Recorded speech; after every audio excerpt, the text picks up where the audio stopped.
Hello everyone, welcome to Art of Cinema YouTube channel. நான் உங்கள் கமலேஷ். இந்த வீடியோவில் 2023 டைரக்டர் அப்பாஸோட இயக்கத்தில் விஜயகுமார், மோனிஷா, சங்கர் தாஸோட நடிப்பில் ஒரு சூப்பரான ஆக்ஷன் மூவியாக ரிலீஸ் ஆன ஃபைட் கிளப் மூவியோட ரிவ்யூ தான் பார்க்க போகிறோம். வாங்க மூவியோட ரிவ்யூக்குள்ளே போகலாம்.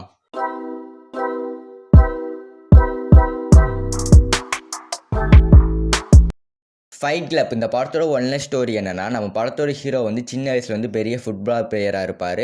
அதே சமயம் நம்ம ஹீரோவுக்கு வந்து அந்த ஊர்லேயே வந்து எல்லா சின்ன பசங்களுக்குமே வந்து உதவுற ஸ்பான்சர் கொடுக்குற ஒருத்தர் வந்து நம்ம ஹீரோக்கு வந்து ஸ்பான்சர் வந்து பண்ணிகிட்டு இருப்பார். அதே சமயம் அந்த நல்லவர் வந்து ஒரு சம்பவத்தில் வந்து இறந்துருவார். அதுக்கப்புறம் நம்ம ஹீரோ வந்து அந்த தண்ணி, அதுக்கப்புறம் போதைப் பொருட்களை யூஸ் பண்ணுறது அப்படின்னு வந்து அந்த போதை சம்மந்தமான பொருட்களை வந்து ஈடுபட ஆரம்பிச்சிருவார். அதனால் நம்ம ஹீரோவோட வாழ்க்கையில் நடக்கிற அசம்பாவங்கள், அதுக்கப்புறம் நம்ம ஹீரோ நம்ம பண்ணுறது தப்பு அப்படின்ட்டு அந்த போதைப் பொருட்கள் யூஸ் பண்ணுறத நிப்பாட்டினாரா, மறுபடியும் ஃபுட்பால் வந்து விளையாட ஆரம்பித்தாரா அப்படிங்கிற சொல்கிற ஸ்டோரி தான் ஃபைட் கிளப். இந்த படத்தோட ஸ்டோரி வைஸ் பார்க்கும்போது நம்ம ஹீரோவோட வாழ்க்கையில் நடக்கிற கசப்பான விஷயங்கள் வந்து இந்த படத்தை வந்து ஸ்டோரி வைஸாக வந்து கொண்டு போயிருப்பாங்க. இந்த படத்தை வந்து பார்க்கும்போது எனக்கு வட சென்னை பார்க்குறோமா இல்லை ஃபைட் கிளப் பார்க்குறோமா அப்படிங்கிற ஒரு டவுட் வந்து வந்துச்சு. ஏன்னா இந்த படத்தில் பாதி வந்து ஃபைட் கிளப் மாதிரியே வந்து இல்லை, வட சென்னை படத்தை ஒரு பார்க்குற ஒரு ஃபீலிங் தான் இருந்துச்சு. இந்த படத்தில் வந்து நம்ம ஹீரோவோட என்ட்ரியை வந்து 25 நிமிஷம் கழிச்சு தான் வந்து வரும். அது மட்டும் இல்லாமல் இந்த படத்தில் வர எல்லா கேரக்டருமே வந்து அவங்க யார், இப்போ அவங்க என்ன பண்ணிக்கிட்டு இருக்காங்க அப்படின்னு அவங்கள பற்றின ஃபுல் டீட்டெயிலுமே வந்து நல்ல டீட்டெயிலாக வந்து சொல்லியிருப்பாங்க. இந்த படத்தோட ஸ்டோரி வைஸ் பார்க்கும்போது ஒரு செட் ஆஃப் ஆடியன்ஸ்க்கு வந்து பிடிச்சிருந்தாலுமே வந்து இன்னொரு செட் ஆஃப் ஆடியன்ஸ்க்கு வந்து பிடிச்சிருக்காது.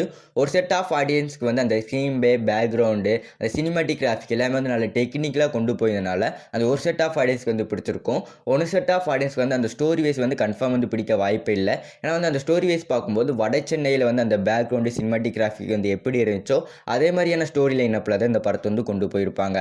அதனாலே இந்த படம் வந்து வட சென்னை 2 பார்க்குற மாதிரியான ஒரு ஃபீலிங் தான் வந்து வரும். ஓவரால் இந்த படத்துக்கு வந்து IMDb ரேட் வந்து நான் 10க்கு 7 கொடுக்குறேன். கண்டிப்பாக இந்த படத்தை போய் நீங்கள் ட்ரை பண்ணி பார்க்கணும்னு சொல்ல மாட்டேன். என்னை பொறுத்த வரைக்கும் இந்த படத்தை வந்து நீங்கள் ட்ரை பண்ணி பார்க்காம இருக்கிறதே வந்து நல்லது.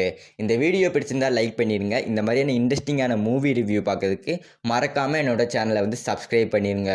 ஒரு சூப்பரான ஒரு ஆக்ஷன் மூவியோட ரிவ்யூ பார்க்கணும்னா சைடில் தெரியுற இந்த வீடியோ வந்து கிளிக் பண்ணி பாருங்கள். நான் உங்களை அங்கே வந்து சந்திக்கிறேன்.